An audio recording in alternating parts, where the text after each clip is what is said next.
রাজনীতির মতো নোংরা জিনিস নেই, আর এই নোংরামো স্কুল কলেজের মধ্যে ঢুকে গেছে। ছাত্ররা এখন লেখাপড়া ছেড়ে দিয়ে রাজনীতি করছে। এটা কিন্তু সুখের কথা নয়, এর পরিণাম কিন্তু ভয়ঙ্কর। আমি যদি ভোটে জিতি, যদি মুখ্যমন্ত্রী হতে পারি, তাহলে আমি আইন করে স্কুল কলেজের রাজনীতি করা বন্ধ করে দেবো। না, আমি কোনো চিঠি লিখতে পারবো না। টাকা পয়সা চাইছি না, শুধু একটা চিঠি, সেটাও আপনি দিতে পারবেন না? বললাম তো, কারোর জন্য কোনো রকম চিঠি আমি লিখতে পারবো না। তুমি বন্ড কোম্পানির ম্যানেজিং ডাইরেক্টরকে 2 লাইন লিখলেই ও সমস্ত অর্ডারগুলো পেয়ে যাবে। আমাকে দিয়ে চিঠি লেখাবার জন্যই কি তোরা জোর করে আমাকে ভোটে দাঁড় করিয়েছিলে? ও, দোষটা শুধু আমার একারই হলো।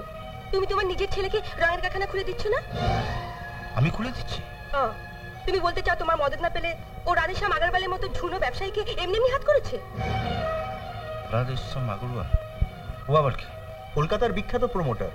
কারখানার জমির ব্যাপারটা ফাইনাল করার জন্য অশোক ওনার কাছেই তো গেছে।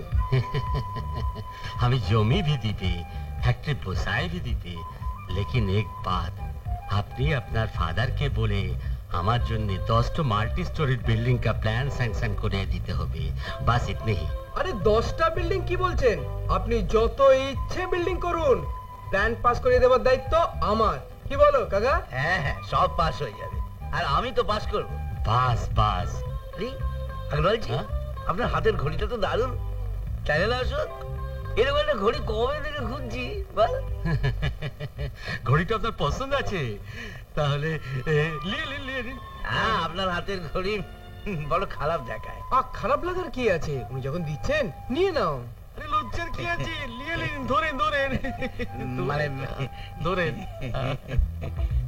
এই তুই যেন কি বলবি বলছিস? হ্যাঁ, ওই যে সামনের সপ্তাহে আমার বোনের কলেজের ফাংশন, ও বলছিল যদি কিছু ডোনেশন দিতেন আপনার যা ভালো লাগে। হ্যাঁ হ্যাঁ, দিব দিব, নিশ্চয়ই দিব। ও তো দিব বলেন। বলিস কি রে? 5,000 টাকা একটা বিলে? হ্যাঁ, এর মধ্যে প্রায় 20,000 টাকা তুলে ফেলেছে লতা, আর তুমি 1,000 টাকাও পারলে না। সবাই দিচ্ছি দেবো এই বলে এড়িয়ে যাচ্ছে, আমি কি করব?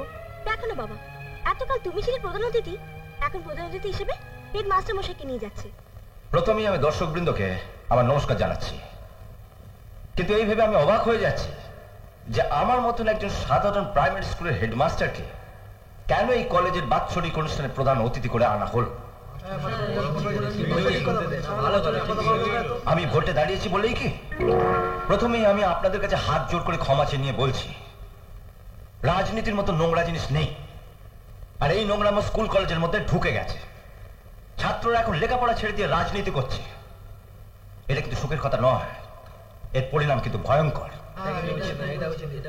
আমি আজ আসতাম না, এসছি শুধু একটি কারণে। আমি আপনাদের জানিয়ে দিতে চাই, আমি যদি ভোটে জিতি, যদি মুখ্যমন্ত্রী হতে পারি, তাহলে আমি আইন করে স্কুল কলেজের রাজনীতি করা বন্ধ করে দেবো।